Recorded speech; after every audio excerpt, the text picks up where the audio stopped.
There is something kind of like amazing about taking something that's just paper, it's just like this 2D thing, and sort of rearranging it and cutting it up and making it into something that you can't believe happens.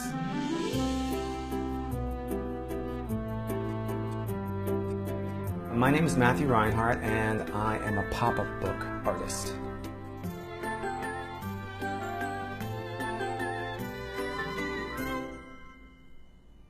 The background that I have in zoology and anatomy and all those sort of things, that comes in a lot to the way that I engineer, because you look at the way things come together, the way things move. If the body goes outward like this, you don't want the folds to be going inwards on something.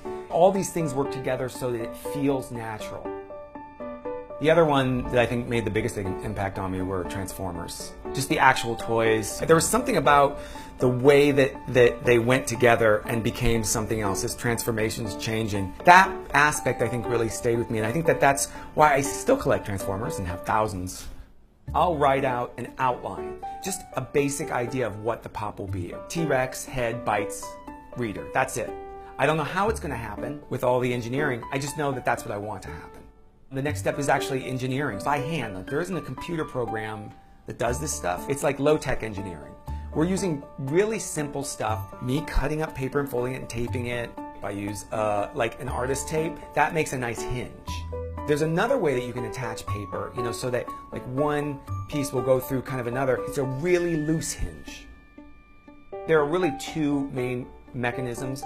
V-fold is probably the most important.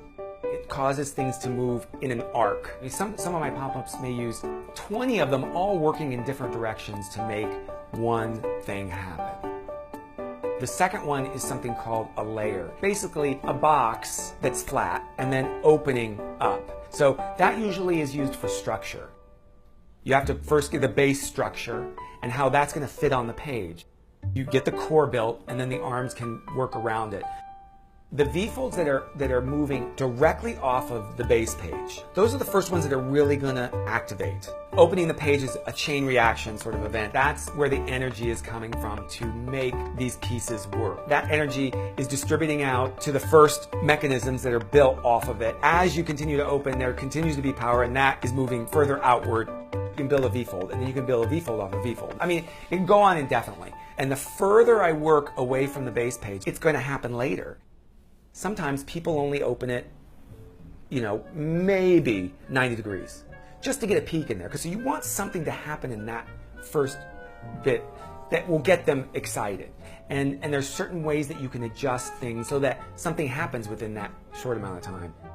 Narrow V-folds, they open completely very quickly because there's not a huge arc that they have to move across. But they also don't move very much. There's also very wide V-folds that move like this huge arc. So you may not see any of that action until those last moments before you open the book completely flat. But usually if you're working close enough to the center fold, then you're getting all that happening relatively soon. So there's sort of rules with some of this engineering, and I'll bend the rules to make those mechanisms work. I've used different types of paper and things. There's one pop-up from my Dragons book that actually uses tissue paper garlands to build its body. Usually when you make a pyramid on a pop-up, structurally it just sits there. I didn't like the size that I could get from doing that. So the pyramid actually flips. Later, I started making pops that there was some way of affecting that three-dimensional object to turn into something else. It's like I cheat and get an extra pop in. In Lego, there's I think it's the tallest one I've ever done. Like almost pokes you in the face, you know, everyone who's seen it is like kind of freaked out that that thing can get, you know, like this high within the book.